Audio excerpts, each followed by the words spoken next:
So hello everyone, आप सभी का बहुत बहुत स्वागत है हमारे इस YouTube channel the Hindu analysis पे।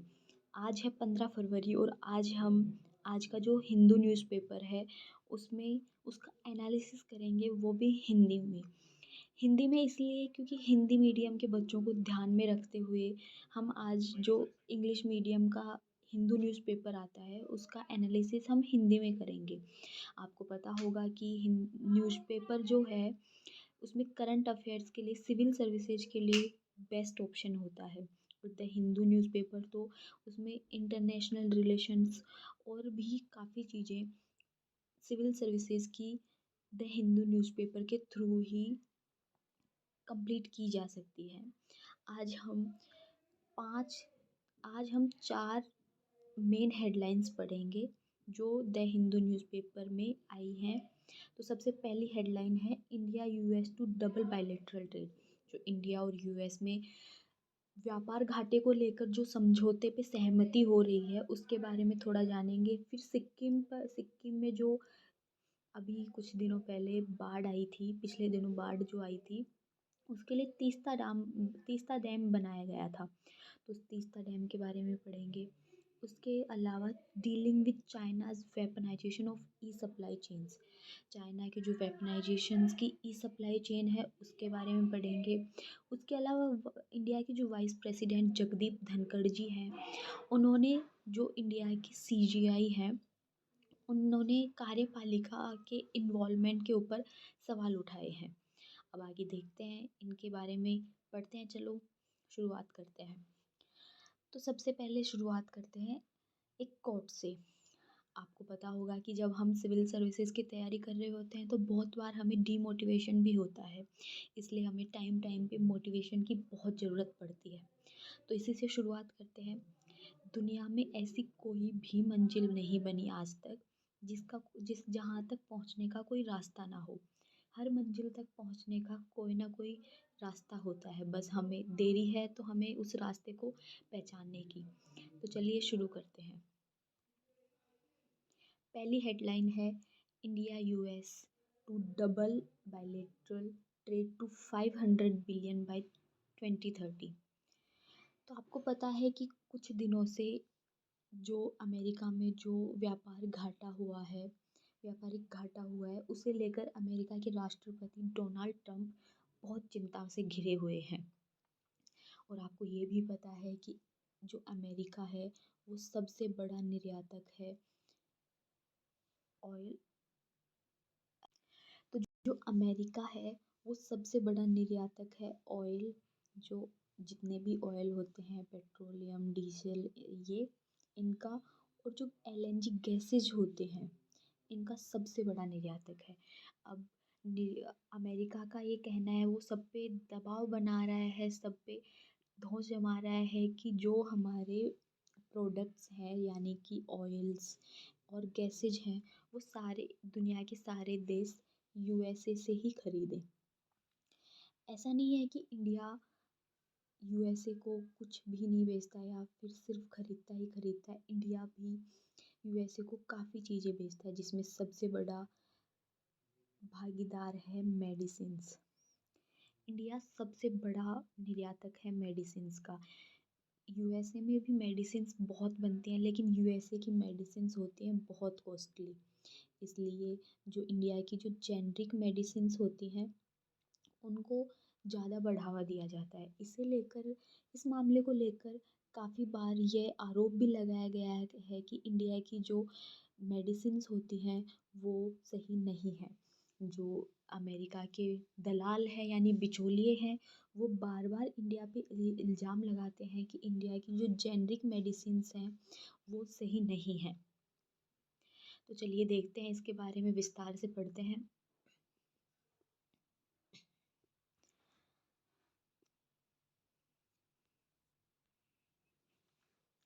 तो भारत और अमेरिका 2025 की शरद ऋतु तक व्यापार समझौते के पहले खंड की बातचीत करने के लिए सहमत हो गए हैं। मतलब भारत और अमेरिका के बीच में जो व्यापारिक घाटा चल रहा है उसके बारे में पहले स्तर पर बात करने के लिए राजी हो गए हैं। इसमें भारत अमेरिका से एनर्जी यानी ऊर्जा खरीद को बढ़ावा देने की कोशिश कर रहा है, क्योंकि यूएसए है वो सबसे बड़ा उत्पादक है एनर्जी का। इसके साथ ही भारत के साथ अमेरिका के व्यापारिक घाटे के बारे में अमेरिका राष्ट्रपति डोनाल्ड ट्रंप की चिंताओं को दूर किया जा सकता है, क्योंकि प्रधानमंत्री नरेंद्र मोदी ने वॉशिंगटन के द्विपक्षीय चर्चा के लिए अमेरिका के राष्ट्रपति ट्रंप से मुलाकात भी की थी। वैसे तो राष्ट्रपति जी के सारे ही विदेशी दौरे होते हैं, वैसे तो प्रधानमंत्री जी के सारे ही विदेशी दौरे जो होते हैं वो बहुत महत्वपूर्ण होते हैं, लेकिन ये वाला दौरा बहुत ज़्यादा महत्वपूर्ण है, क्योंकि ये इस दौरे में अमेरिका और इंडिया का जो व्यापारिक घाटा है उसकी भरपाई करने के लिए दोनों देश आपस में बात करने के लिए मान गए हैं। डोनाल्ड ट्रंप ने यह घोषणा भी की कि उनके प्रशासन ने 2008 में, आपको पता होगा कि 2008 में इंडिया में सबसे बड़ा मुंबई में एक बॉम्ब अटैक हुआ था, टेररिस्ट अटैक, जिसको 26/11 के नाम से जाना जाता है। 26/11 के आतंकवादी हमले के सिलसिले में भारत में जो सबसे ज़्यादा मोस्ट वांटेड आरोपी थे तहव्वुर राणा जी, तहव्वुर राणा के समर्पण का रास्ता साफ कर दिया है। राणा के आत्मसमर्पण और भारत प्रत्यर्पण की रसद पर काम भी किया जा रहा है। विदेश सचिव विक्रम मिस्री ने गुरुवार शाम एक ब्रीफिंग में संवाददाताओं को ये बात बताई है।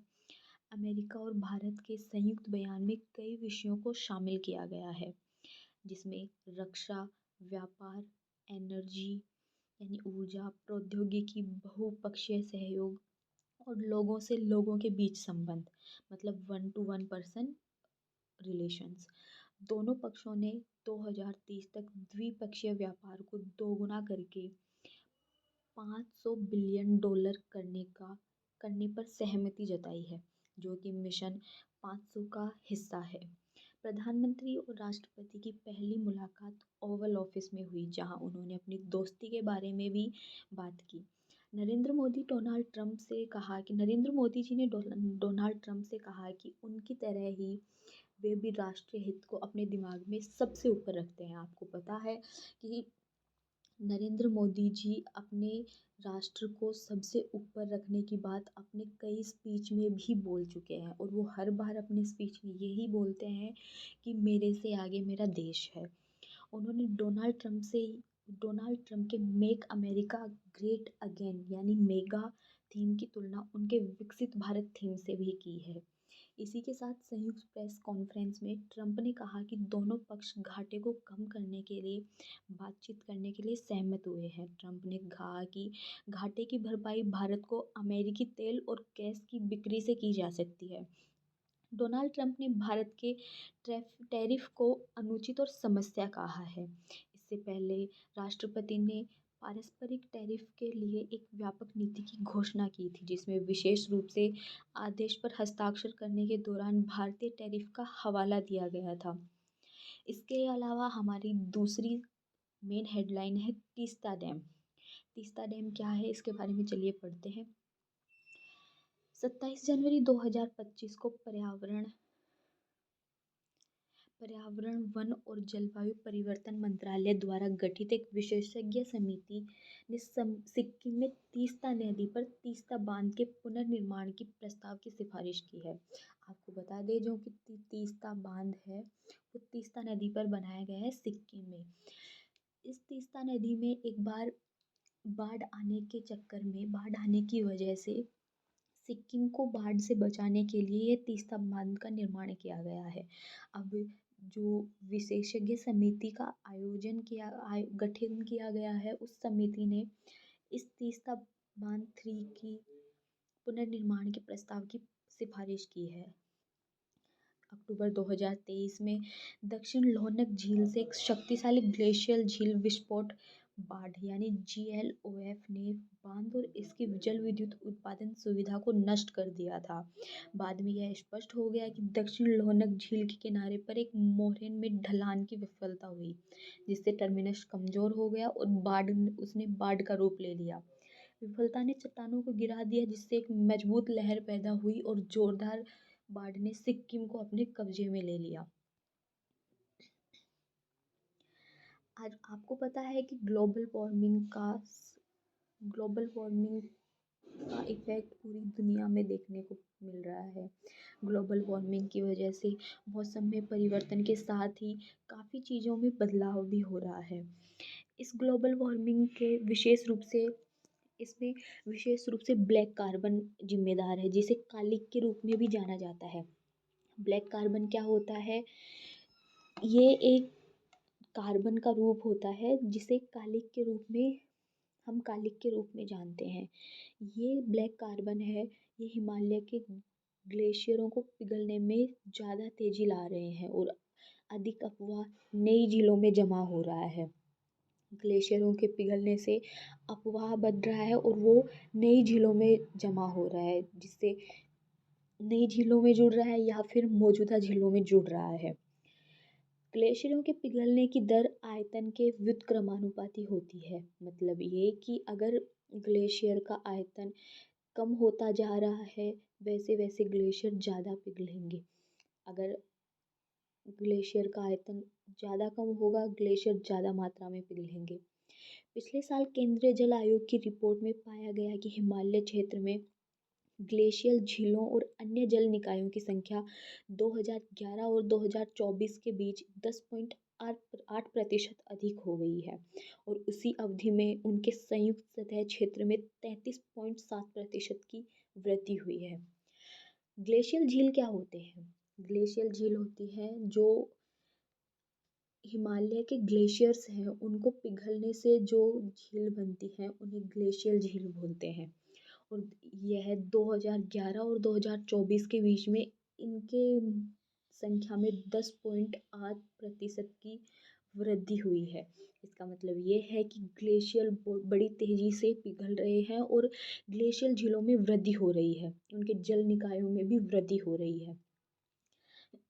दक्षिण लोहनक झील का निर्माण 1960 के दशक से शुरू हुआ था और 2023 तक इसका क्षेत्रफल 167 हेक्टेयर हो गया। ग्लेशियरों को पीछे हटने से मौजूदा भूवैज्ञानिक संरचना अस्थिर हो जाती है और जोखिम के नए स्रोत पैदा हो जाते हैं। तो आइए जानते हैं तीस्ता नदी क्या है। तीस्ता नदी जो है ब्रह्मपुत्र की एक सहायक नदी है। ब्रह्मपुत्र जिसको बांग्लादेश में जमुना के नाम से जाना जाता है। यह तीस्ता नदी भारत और बांग्लादेश से होके गुजरती है। सॉरी। यह सिक्किम के चुंगथांग के पास हिमालय से निकलती है और बांग्लादेश में प्रवेश करने से पहले पश्चिम बंगाल से होकर दक्षिण की ओर बहती है। यानी कि यह सिक्किम से निकलती है और बांग्लादेश में प्रवेश करने के से पहले पश्चिम बंगाल के दक्षिण से होकर निकलती है। मूल रूप से नदी दक्षिण की ओर बहती हुई सीधे पद्मा नदी यानी बांग्लादेश में गंगा का जो मुख्य चैनल है उसे पद्मा नदी बोलते हैं में मिल जाती थी, लेकिन 1787 के आसपास नदी ने अपना रास्ता ही बदल दिया और जमुना नदी में मिलने के लिए पूर्व की ओर बहने लगी। तीस्ता नदी जल विवाद भारत और बांग्लादेश के बीच सबसे विवादास्पद मुद्दों में से एक रहा है। इसकी सहायक नदियाँ झेमुछू, रंग्योंगछू, रंगित नदी, लाचुंगछू और चाकुंगछू हैं। अपनी अगली हेडलाइन है dealing with China's weaponisation of E supply chains. चलिए देखते हैं इसके बारे में। 2025 में जनवरी के मध्य में चीन द्वारा भारत में फॉक्सकॉन की सुविधाओं में इंजीनियर और तकनीशियन के रूप में काम करने वाले अपने नागरिकों की यात्रा पर रोक लगाने की खबर सामने आई है। मतलब जो चीनी नागरिक हैं और जो भारत में फॉक्सकॉन की सुविधा के लिए काम कर रहे हैं, जिसमें इंजीनियर और टेक्नीशियन सबसे ज़्यादा हैं, उन नागरिकों की यात्रा पर चीन ने रोक लगा दी है। चाइना ने यह भी बताया गया है कि भारत में पहले से मौजूद लोगों को चाइना वापस बुलाया जा रहा है और यह प्रतिबंध महत्वपूर्ण विशेष विनिर्माण उपकरणों के निर्यात पर अंकुश लगाने तक बढ़ा दिया गया है, जिस पर चीन का एकाधिकार है। जबकि फॉक्सकॉन ने कथित तौर पर जनशक्ति की कमी को पूरा करने के लिए ताइवान के श्रमिकों को लाने के लिए हाथापाई की है। यह विशेष उपकरणों का ठहराव है जो अपंग कर रहा है। वैश्विक विनिर्माण शक्ति बनने की भारत की महत्वाकांक्षाओं के लिए एप्पल फॉक्सकॉन महत्वपूर्ण बना हुआ है और इसलिए इस तरह का गला घोंटना उस बड़े उद्देश्य को प्रभावित भी करेगा। चीन द्वारा उठाए गए ये शून्य योग उपाय पूंजी के प्रवाह और उत्पादन के अन्य कारकों पर विनियमन के माध्यम से भारत के साथ भू राजनीतिक प्रतिस्पर्धा का विस्तार करते हैं। उन्नत मशीनरी में अपने प्रभुत्व और कसकर एकीकृत वैश्विक इलेक्ट्रॉनिक्स उत्पादन में एक अच्छी तरह से प्रशिक्षित कार्यबल के बारे में पूरी तरह से अवगत चीन असेंबली लाइन पर चीनी तकनीशियनों से अपने भारतीय समकक्षों को ज्ञान के मौन हस्तांतरण को भी रोकने का इरादा रखता है। विशेष उपकरणों की अनुपलब्धता के कारण व्यवधानों के साथ चीन ने भारत में उत्पादन को धीमा करने और खुद को एक लाभप्रद बातचीत की स्थिति में रखने के लिए आपूर्ति श्रृंखलाओं के नेटवर्क में अपने रणनीतिक स्थान को हथियार बनाने की कोशिश की। अब तथ्य ये है कि चीन और पश्चिम, विशेष रूप से संयुक्त राज्य अमेरिका के बीच बढ़ते व्यापार तनाव के साथ ही कोविड-19 से संबंधित व्यवधानों ने कई वैश्विक निगमों को भविष्य के लिए खुद को सुरक्षित करने के लिए चीन प्लस वन विविधीकरण रणनीति अपनाने के लिए प्रेरित किया है। भारत, वियतनाम और मैक्सिको जैसे देशों के साथ इस कदम से लाभ उठाने में सबसे आगे रहा है। भारत के विनिर्माण क्षेत्र के पैमाने और विकास प्रक्षेपवक्र को देखते हुए, जिसमें चीनी अनुभव के समान संभावित समानताएं हैं, बीजिंग को अपने भू राजनीतिक प्रतिद्वंदी के उदय को सीमित करने की आवश्यकता का एहसास है और वैश्विक निगमों को उत्पादन पारिस्थितिकी तंत्र के लिए अपनी अपरिहार्यता की याद दिलाना भी है।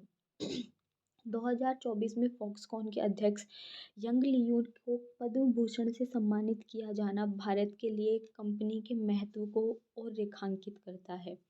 बड़े पैमाने पर इलेक्ट्रॉनिक्स विनिर्माण, विशेष रूप से स्मार्टफोन मेक इन इंडिया कार्यक्रम के महत्वपूर्ण स्तंभों में से एक है। उत्पादन लिंक्ड प्रोत्साहन यानी पीएलआई योजना, जिसे 2020 में इलेक्ट्रॉनिक्स उद्योग में सबसे पहले लॉन्च किया गया था। इसमें केंद्र सरकार द्वारा आवंटन में वृद्धि देखी गई है। मतलब जो पीएलआई है उसमें केंद्र सरकार के आवंटन में वृद्धि भी देखी गई है। इस वर्ष केंद्रीय बजट में 8,885 करोड़ रुपए यानी कि 1.02 बिलियन डॉलर की राशि, जो केंद्रीय बजट 2024 में 6,125 करोड़ रुपए यानी कि 0.70 बिलियन डॉलर से बड़ी है। यानी कि जो मेक इन इंडिया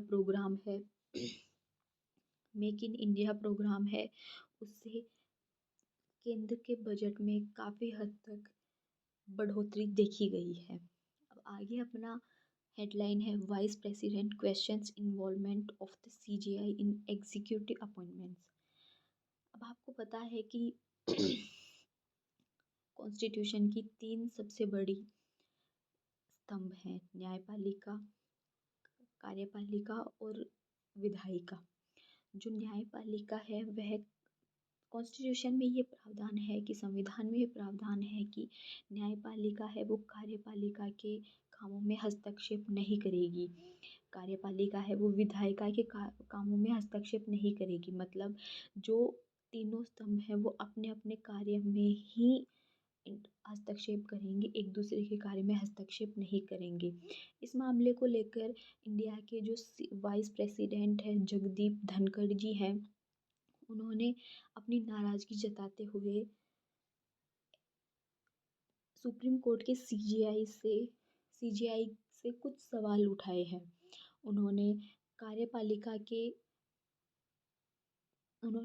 कार्यपालिका के मामलों में हस्तक्षेप करने पर वाइस प्रेसिडेंट ने सीजीआई पर काफ़ी सवाल उठाए हैं। उपराष्ट्रपति जगदीप धनखड़ जी ने शुक्रवार को पूछा कि भारत के मुख्य न्यायाधीश सीबीआई निदेशक जैसी कार्यकारी नियुक्तियों में कैसे शामिल हो सकते हैं, जबकि प्रावधान तो ये है कि न्यायपालिका कभी भी कार्यपालिका के मामलों में हस्तक्षेप नहीं करेगा। फिर ये सीबीआई के निदेशक जैसी कार्यकारी नियुक्तियों में कैसे शामिल हो सकते हैं, क्योंकि उपराष्ट्रपति ने इसके पीछे कानूनी औचित्य पर भी सवाल उठाया है। शक्तियों के पृथक्करण के बारे में बात करते हुए उपराष्ट्रपति ने कहा कि न्यायिक आदेश द्वारा कार्यकारी शासन एक संवैधानिक विरोधाभास है। उपराष्ट्रपति ने यह भी कहा कि न्यायपालिका की सार्वजनिक उपस्थिति मुख्य रूप से निर्णयों के माध्यम से होनी चाहिए और अभिव्यक्ति का कोई भी अन्य तरीका संस्थागत गरिमा को कमजोर करता है। जब सुप्रीम कोर्ट में 8 जजों की संख्या थी, तो अनुच्छेद 145 के खंड 3 के तहत यह प्रावधान था कि संविधान की व्याख्या 5 या उससे अधिक जजों की पीठ के द्वारा की जाएगी। अब ये सीबीआई क्या है? सीबीआई है central bureau of investigation. CBI है central bureau of investigation. CBI का नेतृत्व एक निदेशक यानी डायरेक्टर करते हैं। सीबीआई का निदेशक दिल्ली विशेष पुलिस स्थापना के पुलिस महानिरीक्षक के रूप में संगठन के प्रशासन के लिए जिम्मेदार हैं। सीबीसी अधिनियम 2003 के अधिनियम के साथ साथ दिल्ली विशेष पुलिस स्थापना का अधीक्षण भ्रष्टाचार निवारण अधिनियम 1988 के तहत अपराधों की जांच को बचाने के लिए केंद्र सरकार के पास निहित है, जिसमें अधीक्षण केंद्रीय सतर्कता आयोग के पास निहित है। सीबीआई के निदेशक को सीवीसी अधिनियम 2003 द्वारा 2 वर्षों के कार्यकाल की सुरक्षा भी प्रदान की गई है। लोकपाल और लोकायुक्त अधिनियम 2013 के दिल्ली विशेष पुलिस स्थापना अधिनियम 1946 में संशोधन किया और सीबीआई के निदेशक की नियुक्ति के संबंध में निम्नलिखित परिवर्तन किए। केंद्र सरकार 3 सदस्यीय समिति की सिफारिश पर सीबीआई के निदेशक की नियुक्ति करेगी, जिसमें प्रधानमंत्री अध्यक्ष के रूप में लोकसभा में विपक्ष के नेता और भारत के मुख्य न्यायाधीश या उनके द्वारा नामित सर्वोच्च न्यायालय के न्यायाधीश होंगे। सीबीआई की स्थापना 1963 में गृह मंत्रालय के एक प्रस्ताव द्वारा की गई थी। अब सीबीआई कार्मिक, लोक शिकायत और पेंशन मंत्रालय के कार्मिक और प्रशिक्षण विभाग डीओपीटी के प्रशासनिक नियंत्रण में आती है। भ्रष्टाचार निवारण 1962-1964 पर संथानम समिति द्वारा सीबीआई की स्थापना की सिफारिश की गई थी। सीबीआई एक वैधानिक निकाय नहीं है। यह दिल्ली विशेष पुलिस स्थापना अधिनियम 1946 से अपनी शक्तियां प्राप्त करता है। सीबीआई केंद्र सरकार की मुख्य जांच एजेंसी है।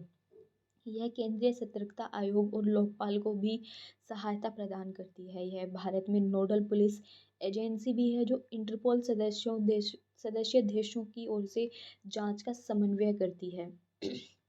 आपको बता दें कि भारतीय संविधान के अनुच्छेद 145 के खंड 3 में कहा गया है कि संविधान से संबंधित महत्वपूर्ण कानूनी प्रश्न से संबंधित मामले की सुनवाई के लिए कम से कम 5 न्यायाधीशों की आवश्यकता होती है। इस प्रकार की पीठ को संविधान पीठ कहा जाता है। तो आज के लिए इतना ही। Thank you so much for watching this video. अगर आपको वीडियो अच्छा लगा हो तो please like, share and subscribe. कल और आगे की जानकारी के साथ मिलते हैं कल। धन्यवाद।